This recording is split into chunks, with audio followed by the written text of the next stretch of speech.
हम आज role of special educator in assessment जो यूनिट 2 है पेपर 3 का, उसमें 2.2 पढ़ेंगे। फॉर्मल असेसमेंट क्या होता है, ठीक है, और स्पेशल एजुकेटर का क्या काम होता है। करिकुलम बेस्ड असेसमेंट क्या होता है, एजुकेशनल एवेल्यूएशन कैसे करते हैं, टर्म एंड एवेल्यूएशन कैसे करते हैं और होता क्या है, स्टेजेस क्या क्या चीज़ है CBA, ठीक है। The professional involved in special education in today's schools plays a very crucial role in the overall education of students with all types of disability। यानी कि आज स्पेशल टुडे यानी कि आज के समय में जितने भी स्पेशल एजुकेटर टीचर हैं वो स्कूल्स में एक बहुत ही महत्वपूर्ण भूमिका निभा रहे हैं पूरे ओवरऑल एजुकेशन सिस्टम को चलाने में। साथ ही साथ जितने भी प्रकार की डिसेबिलिटीज़ हैं उन सभी प्रकार की डिसेबिलिटीज़ वाले बच्चों को एजुकेशन प्रोवाइड करा रहे हैं, ठीक है। स्पेशल एजुकेटर जो है वैरायटी ऑफ सिचुएशंस में रह करके उनको बहुत सारी सिचुएशंस का सामना करना पड़ता है, ठीक है, that requires practical decision and relevant suggestion। Situations के अनुसार, बच्चे की नीड्स के अनुसार प्रैक्टिकल डिसीजंस जो है स्पेशल एजुकेटर जो है वो लेता है और सजेशंस जहाँ पे देने की आवश्यकता है वहाँ पे सजेशंस, रिलेवेंट सजेशंस भी प्रोवाइड कराते हैं। It is always necessary to fully understand the assessment process and to be able to clearly communicate vital information to professionals, parents and students। और ये सारे चीज़ें कब कर पाता है, जब वो पूरी तरीके से कम्युनिकेट कर पाता है पेरेंट्स से, प्रोफेशनल्स से, स्टूडेंट्स से, ठीक है, सभी से इंफॉर्मेशन गैदर कर लेगा क्लियर रूप में, असेसमेंट कर लेगा बच्चे का, ठीक है, किस चीज़ की नीड्स है उसके अनुसार जो है वो एक डिसीजन लेता है और सजेशन देता है किसको, प्रोफेशनल्स को, पेरेंट्स को और स्टूडेंट्स को, ठीक है, सभी को सजेशंस प्रोवाइड कराता है। CBA क्या होता है, यानी करिकुलम बेस्ड असेसमेंट। इसमें जो है बच्चे, इसका प्रयोग हम कहाँ पे करते हैं, तो स्टूडेंट की अचीवमेंट को मेज़र करने के लिए और एसेस करने के लिए। ओरल रीडिंग फ्लुएंसी बच्चे का कैसा है, स्पेलिंग स्किल्स कैसा है बच्चे का, रिटन एक्सप्रेशन कैसा है बच्चे का, मैथमेटिकल स्किल्स कैसा है, इन सभी चीज़ों को चेक आउट करने के लिए या चेक करने के लिए या मेज़र करने के लिए जो है हम CBA का प्रयोग करते हैं। It has been developed in low achiever and CWSN in requires in regular school। किनके लिए डेवलप किया गया है, लो अचीवर्स बच्चे हैं और जो CWSN यानी कि चिल्ड्रन विथ स्पेशल नीड्स जो बच्चे हैं उनके लिए जो रेगुलर स्कूल्स में पढ़ाई करते हैं उनको चेकआउट करने के लिए या चेक करने के लिए यह डेवलप किया गया है। इसका एम क्या है, तो आइडेंटिफाई करना। क्या आइडेंटिफाई करना, तो बच्चे की एजुकेशनल नीड्स हैं, ठीक है, बच्चे की एजुकेशनल नीड्स क्या है और उसके लिए अप्रोप्रिएट एजुकेशन या फिर असेसमेंट करिकुलम तैयार करने में बच्चे को किस चीज़ की आवश्यकता है, ठीक है, वो सारी चीज़ें नोट डाउन करना। Starting point for conduct CBA in classroom, बच्चे की क्लासरूम से जो है CBA स्टार्ट हो जाता है। The practice of obtaining direct and frequent measure of student performance in on a series of sequential arrange objectives. यानी कि स्टूडेंट्स का परफॉर्मेंस लेवल जो है कैसे चेक किया जाएगा, सीरीज वाइज चेक किया जाएगा, सीक्वेंस वेज, अरेंज वेज में, ऑब्जेक्टिव वे में चेक किया जाता है, करिकुलम बेस्ड इन क्लासरूम, ठीक है। अब इसके स्टेप्स क्या होते हैं या स्टेजेस क्या होती है या प्रोसीजर्स क्या होते हैं CBA को डेवलप करने के लिए। तो पहला प्रोसेस है रिक्वायर्स द करिकुलम, ठीक है, डिफाइंड करना करिकुलम को कैसे, सीक्वेंस वे में और एक्सप्रेस करना, express in the form of behavioural objective के रूप में उसे एक्सप्रेस करना, ठीक है। Second, placement in curriculum help to identify skills, यानी स्किल्स को आइडेंटिफाई करने में जो है करिकुलम जो है सहायक बनता है। Have been learn and those who need to taught in future, और फ्यूचर में क्या काम बेहतर कर सकता है उसको, उसमें हमें सहायता मिलती है, पता चलता है कि फ्यूचर में बच्चे को किस चीज़ की आवश्यकता हो सकती है और कौन सा स्किल बच्चे का बेहतर है। ठीक है, उसको फ्यूचर बनाने में फिर दिक्कत ना हो। ठीक है, कि फ्यूचर में बच्चा जो है जो स्किल्स बच्चे का बेहतर है उसको हम आगे बढ़ाएं, और हो सके तो बच्चा जो है उसी स्किल्स को लेकर के वो फ्यूचर में और आगे बढ़ सके। थर्ड है selection of suitable teaching method, यानी कि टीचिंग मेथड्स जो है हमें एक सुटेबल जो अप्रोप्रिएट है, ठीक है, मटेरियल्स, टीचिंग मटेरियल्स हो गए, या pattern organise in classroom, teaching के लिए जो ऑर्गेनाइज पैटर्न है वो उसे सिलेक्ट करना है हमें। ठीक है, बच्चे के अनुसार, नीड्स के अनुसार। ठीक है, evaluating children progress related to the selection of teaching methods, pattern of classroom organisation and choice of curriculum. ठीक है, करिकुलम का चॉइस जो है उसी के अनुसार या करना है, या करिकुलम के अनुसार ही हमें मेथड्स का यूज़ करना है, क्लासरूम अरेंज भी उसी के अनुसार करना है। CBA can therefore be seen as a procedure which set up situations where linked are established between various teaching approaches and pupil progress के अनुसार जो है हमें करना है, क्योंकि बहुत सारे जो है टीचिंग अप्रोचेस हैं, ठीक है, उन्हीं के अनुसार हमें कार्य करना है। अब CBA principles helps to ensure that involves students in and outside the classroom. CBA principles की सहायता से हम यह इंश्योर कर सकते हैं कि बच्चे जो है इन्वॉल्व हो रहे हैं इनसाइड और आउटसाइड क्लासरूम एक्टिविटीज़ में कि नहीं। तो curriculum is express in the form of behavioural objective. Curriculum को कैसे एक्सप्रेस किया गया है, एक बिहेवियर ऑब्जेक्टिव के रूप में एक्सप्रेस किया गया है।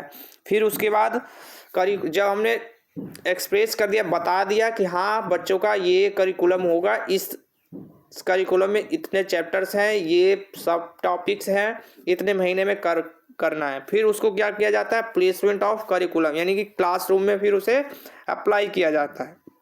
ठीक है, अब अप्लाई करने के लिए अब हमें चूज करना होगा कि जो करिकुलम या जो चैप्टर या जो टॉपिक हमें प्राप्त हुआ है बच्चे को पढ़ाने के लिए, वो उसमें हम कौन सा टीचिंग मेथड का यूज़ करेंगे क्लासरूम के अंदर, ठीक है, या कौन सी टीचिंग स्ट्रेटजीज बनाएंगे जिसके माध्यम से बच्चा जो है सीख पाएगा, समझ पाएगा।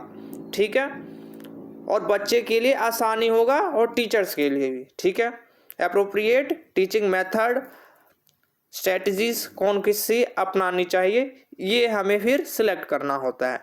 देन उस जब सिलेक्ट करने के बाद हम उसे पढ़ाएंगे टॉपिक को, उसके बाद हम बच्चे का इवैल्यूएशन करते हैं, फाइनल इवैल्यूएशन करते हैं, जिसमें पता चलता है कि बच्चा कितना सीख पाया है और पहले बच्चे का लेवल क्या था और अब जो है इवैल्यूएशन के बाद बच्चे का लेवल क्या है। ठीक है, अगर सुधार हुआ है तो हम आगे की ओर बढ़ेंगे, अगर बच्चे में कोई सुधार नहीं हुआ है तो हम फर्दर वही प्रोसेस अप्लाई करते हैं। ठीक है, असेसमेंट से लेकर के। एजुकेशनल इवैल्यूएशन क्या होता है, ये एक सिस्टमैटिक प्रोसेस है। ठीक है, क्या है, सिस्टमैटिक प्रोसेस है। किस चीज़ के लिए, एसेस करने के लिए, असेसमेंट के लिए various aspects of educational system. Educational system में जो अलग अलग प्रकार के आउटकम्स हो गए हैं, ठीक है, कौन कौन से लर्निंग आउटकम्स है, एजुकेशनल आउटकम्स कौन कौन से हैं, करिकुलम क्या है, प्रोग्राम्स कौन कौन से चलाने चाहिए या स्ट्रेटजीज कौन सी अपनानी चाहिए, ये सारे जो है इन्वॉल्व होते हैं इवोल्यूशन में। It involves connecting and analyse data to inform practice and improve education quality. Outcomes को इम्प्रूव करने में सहायक सिद्ध होता है। अब इवोल्यूशन का पर्पस क्या होता है, तो असेसमेंट ऑफ स्टूडेंट लर्निंग, यानी कि बच्चे का नॉलेज चेक करना।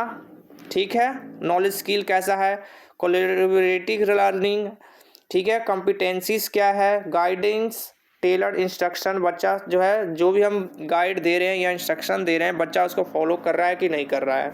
दूसरा हम फीडबैक चेक करते हैं और बच्चे का इम्प्रूवमेंट चेक करते हैं कि बच्चे का फीडबैक कैसा आ रहा है, ठीक है, प्रोग्रेस हुआ है कि नहीं, इंस्ट्रक्शन जो दे रहे हैं वो सही जा रहा है कि नहीं। थर्ड चेक करते हैं अकाउंटेबिलिटी, यानी कि स्टेक होल्डर्स, क्वालिटी जो है, जो भी हम पढ़ा रहे हैं एजुकेशनल क्वालिटी क्या है, कैसी है, ठीक है, सही है कि नहीं। बच्चे को जो ये भी ध्यान रखते हैं कि बच्चे का जो गोल्स जो सेट किया गया है क्या उससे मिलता जुलता है या हम उससे अलग पढ़ा रहे हैं। Corrective action take if needed, अगर सही नहीं गोल मीट कर रहा है तो हम उसे करेक्ट एक्शन उसके ऊपर लेते हैं और बच्चे के नीड्स के अनुसार हम कार्य करते हैं। फोर्थ है हमारा टॉपिक, हमारा है करिकुलम एंड प्रोग्राम इवैल्यूएशन, यानी असेस करने के बाद हम curriculum effectiveness, guide enhancement and resource allocation decision हम लेते हैं। करिकुलम बच्चे के लिए कैसा होना चाहिए, ठीक है, चाइल्ड सेंटर्ड होना चाहिए करिकुलम, ठीक है, रिसोर्स अवेलेबल है कि नहीं, इन सब चीज़ों के ऊपर हम ध्यान देते हैं। नेक्स्ट है policy development and decision making, यानी एविडेंस बेस्ड पॉलिसीज़ हम लाते हैं and reforms and guiding resource allocation and strategy plan तैयार करते हैं और डिसीजन लेने में सहायक होता है इवोल्यूशन, ठीक है। अब इवोल्यूशन कितने टाइप्स की होती है एजुकेशन में, तो 3 टाइप्स की इवोल्यूशन होता है, ठीक है। एक होता है हमारा फॉर्मेटिव इवैल्यूएशन, ये कब करते हैं हम, doing an assessment multiple times, हम कभी भी मल्टीपल टाइम्स कर सकते हैं। In this process teacher test after definite time, teacher क्या करता है इसमें टेस्ट लेता है कि बच्चे ने कितना सीखा, कितना समझ में आया बच्चे को, ठीक है, डिफरेंट टेक्निक्स के माध्यम से बच्चा का टेस्ट लेता है। And can helpful for students, ये बच्चे के लिए भी हेल्प सहायक होता है बेटरमेंट, ठीक है। इससे से पता चलता है कि बच्चे का जो है एजुकेशन किस लेवल पे जा रहा है, ठीक है। सेकंड है समेटिव इवैल्यूएशन, ये क्या है, साल के एंड में लिया जाता है, end of the education period, जब हमारा एजुकेशन समाप्त हो जाता है, जैसे क्लास 4 उसका सिलेबस समाप्त हो गया, हम उसका एंड में समेटिव इवैल्यूएशन लेते हैं, ठीक है। एक तो सेमेस्टर वाइज भी होता है एकेडमिक इवैल्यूएशन, यानी हाफ ईयरली और फुल ईयरली, और इसका पर्पस क्या है, तो एसेस स्टूडेंट ओवरऑल लर्निंग, बच्चे का कैसा हुआ है, आउटकम्स क्या है, अचीवमेंट क्या क्या गैदर किया है पूरे साल में बच्चे ने, ये सारे चीज़ इसमें ऐड ऑन होता है। And form of exams, projects and other assessment, इन सभी चीज़ का ओवरव्यू लिया जाता है। मटेरियल्स लर्न बाय स्टूडेंट, बच्चे को लर्न है कि नहीं। After the summative evaluation student got certificate, अगर बच्चा समेटिव एवेल्यूएशन में पास आउट हो जाता है तब उसे सर्टिफिकेट प्रोवाइड कराया जाता है या प्रमोट किया जाता है नेक्स्ट क्लास में, ठीक है। थर्ड है डायग्नोस्टिक एवेल्यूएशन, ठीक है, ये क्या करता है, हेल्प करता है find out the student weakness and strength, ठीक है, बच्चे का वीकनेस और स्ट्रेंथ क्या है उसको फाइंड आउट करने में हेल्प करता है। एंड इम्प्रूव करने में भी, इम्प्रूव एंड ग्रो, यानी बढ़ावा देता है। अगर कोई वीकनेस है बच्चे में, ठीक है, तो उसको इम्प्रूव कैसे करना है, ठीक है। And find out weak areas and improve the boost performance and scoring, ठीक है। एंड माइक्रो टीचिंग प्लान इसके लिए हम करते हैं ताकि बच्चा का जो है ग्रोथ या जो है जो इम्प्रूवमेंट है वो जल्द से जल्द हो सके और बेटर तरीके से हो सके, ठीक है।